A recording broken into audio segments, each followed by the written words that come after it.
Bonjour et bienvenue dans cette nouvelle vidéo d'anatomie et de physiologie. À travers ces vidéos, je vous propose de découvrir les dysfonctionnements du corps humain. Aujourd'hui, nous allons aborder le thème de l'hyperventilation. Avant de commencer, je vous rappelle que l'ensemble de nos vidéos constituent des supports de cours proposés par Eduli Formation. Si vous souhaitez accéder à la formation complète, n'hésitez pas à nous contacter. L'hyperventilation. Quand respirer trop perturbe tout l'organisme. Une respiration trompeuse. L'hyperventilation correspond à une respiration trop rapide ou trop profonde par rapport aux besoins du corps. Elle peut survenir lors d'un stress, d'une émotion intense, d'un effort mal géré ou parfois sans raison apparente. Bien qu'elle donne l'impression de manquer d'air, l'hyperventilation résulte au contraire d'un excès de ventilation. Le cerveau perçoit un stress. Tout commence dans le cerveau. Une situation stressante, une émotion ou une sensation corporelle est interprétée comme nécessitant une réaction rapide. Le cerveau active alors les centres de la respiration afin d'augmenter les échanges respiratoires. Activation du système nerveux autonome. Le système nerveux autonome s'active en réponse à ce signal. Le corps passe en mode d'alerte, préparé à l'action. La respiration s'accélère automatiquement, sans contrôle volontaire. Respiration trop rapide ou trop profonde. La personne commence à respirer plus vite ou plus profondément que nécessaire. Les poumons éliminent alors trop de dioxyde de carbone. Cet excès de ventilation modifie l'équilibre normal des gaz dans le sang. Déséquilibre chimique du sang. La diminution du dioxyde de carbone entraîne une modification du pH sanguin.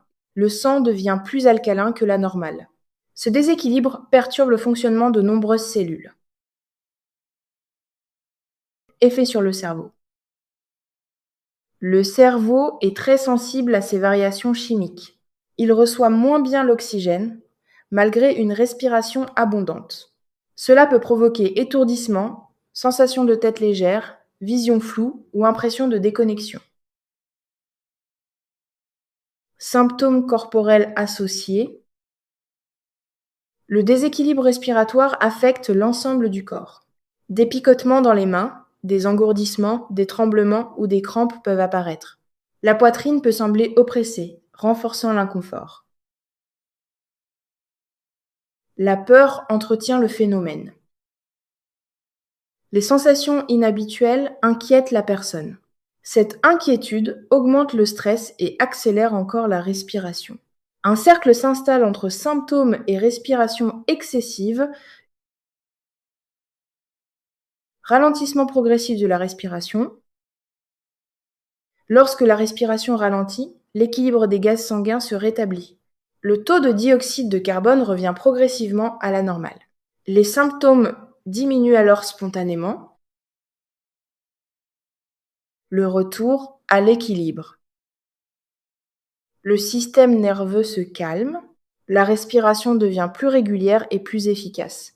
Le corps retrouve progressivement son équilibre, sans séquelles. Une perturbation réversible. L'hyperventilation est une perturbation fonctionnelle de la respiration. Elle résulte d'une respiration excessive, souvent liée au stress ou à l'émotion. Bien que très inconfortable, elle n'est pas dangereuse. Comprendre son mécanisme permet de mieux la reconnaître et de retrouver plus rapidement un apaisement. Voilà, nous arrivons à la fin de cette séance. J'espère que ces explications vous auront été claires et utiles. On se retrouve très bientôt pour une nouvelle séance.